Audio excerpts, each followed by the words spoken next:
एक ऐसी वीर गाथा जो आपको सोचने पर मजबूर कर देगी। जिस खुली हवा में हम आज सांस ले रहे हैं, उसके लिए किसी ने अपना आज कुर्बान किया था।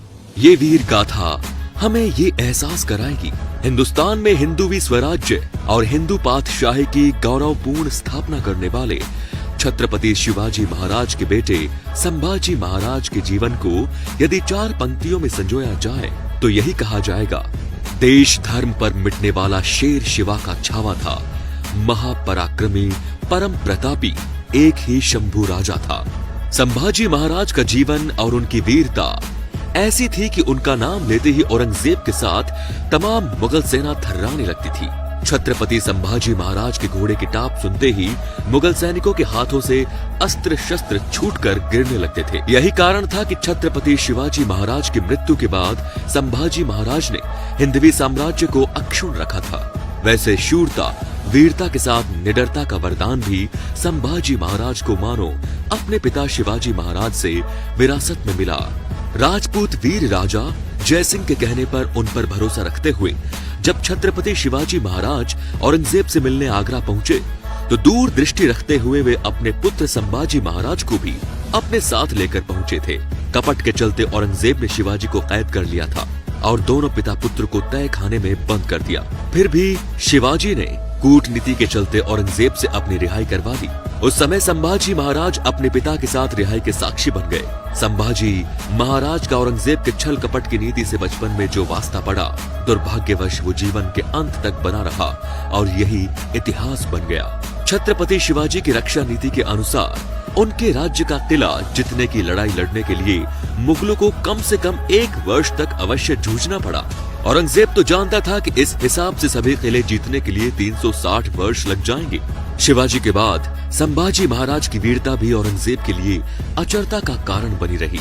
उन्होंने अपने पिता की जुझारू और दूरदर्शी रक्षा नीति को 4 चांद लगाने का कार्य उस समय कर दिखाया कि जब उनका रामसेज का किला औरंगजेब को लगातार 5 वर्षों तक टक्कर देता रहा। इसके अलावा संभाजी महाराज ने औरंगजेब के कब्जे वाले औरंगाबाद से लेकर विदर्भ तक सभी सूबों से लगान वसूलने की शुरुआत कर दी। औरंगजेब इस कद्र बौखला गया कि जिससे वो संभाजी महाराज से मुकाबला करने के लिए वो स्वयं दक्खन पहुंच गया। उसने संभाजी महाराज से मुकाबला करने के लिए अपने पुत्र शहजादे आजम को तय किया। आजम ने कोल्हापुर संवाद में संभाजी महाराज के खिलाफ मोर्चा खोला। उनकी तरफ से आजम का मुकाबला करने के लिए सेनापति हमीवी राव मोहिते को भेजा गया। उन्होंने आजम की सेना को बुरी तरह से परास्त कर दिया। आखिर में औरंगजेब को स्वीकार करना पड़ा कि मराठों पर विजय पाना तो दूर, उन्हें परास्त करने के लिए प्रभावी नीति ही चुनौती है। युद्ध में हार का मुंह देखने पर औरंगजेब इतना हताश हो गया कि 12,000 घुड़सवारों से अपने साम्राज्य की रक्षा करने का दावा उसे खारिज करना पड़ा। संभाजी महाराज पर नियंत्रण के लिए उसने 3 लाख घुड़सवार और 4 लाख पैदल सैनिकों की फौज लगा दी। लेकिन वीर मराठों के साहस और गोरिल्ला युद्ध के कारण मुगल सेना हर बार विफल होती रही। औरंगजेब के मन में व्याप्त भी का अंदाजा इसी बात से लगाया जा सकता है कि जब बीजापुर के कुछ चुनिंदा मौलवी औरंगजेब के पास इस्लाम और मजहबी पैगाम के आधार पर सुलह करने पहुंचे तो उसने स्पष्ट कह दिया कि वो कुरान के आधार पर बीजापुर के आदिल शाह से कभी भी सुलह कर सकता है। लेकिन उसकी सबसे बड़ी चिंता दक्खन में संभाजी महाराज है, जिनका वर्चस्व लगातार बढ़ता ही जा रहा है।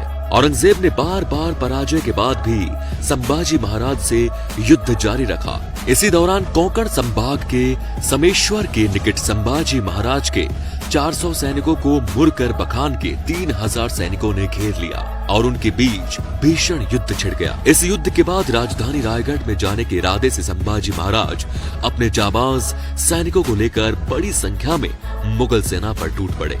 मुगल सेना द्वारा घेरे जाने पर संभाजी महाराज ने बड़ी वीरता के साथ उनका घेरा तोड़कर निकलने में सफल रहे, जिसके बाद उन्होंने रायगढ़ जाने के बजाय निकट इलाके में ठहरने का निर्णय लिया। मुकरब खान इसी सोच में था कि संभाजी महाराज इस बार भी उनकी पकड़ से निकलकर रायगढ़ पहुंचने में सफल हो गए। लेकिन इसी दौरान एक बहुत बड़ी गड़बड़ हो गई कि एक मुखबिर ने मुगलों को सूचित कर दिया कि संभाजी महाराज रायगढ़ के बजाय एक हवेली में ठहरे हुए हैं। ये बात आग की तरह औरंगजेब और उसके पुत्रों के पास पहुंच गई कि संभाजी महाराज एक हवेली में ठहरे हुए हैं। जो कार्य औरंगजेब और उसके शक्तिशाली सेना नहीं कर सकी, वो कार्य एक मुखबिर ने कर दिया। इसके बाद भारी संख्या में सैनिकों के साथ मुगल सेना ने हवेली की ओर कूच कर उसे चारों तरफ से घेर लिया। संभाजी महाराज को हिरासत में ले लिया गया। 15 फरवरी 1689 का ये काला दिन इतिहास के पन्नों में दर्ज है। संभाजी महाराज की अचानक हुई गिरफ्तारी को लेकर औरंगजेब और पूरी मुगलिया सेना हैरान थी। संभाजी महाराज का खौफ भी इतना ज्यादा था कि पकड़े जाने के बाद भी उन्हें लोहे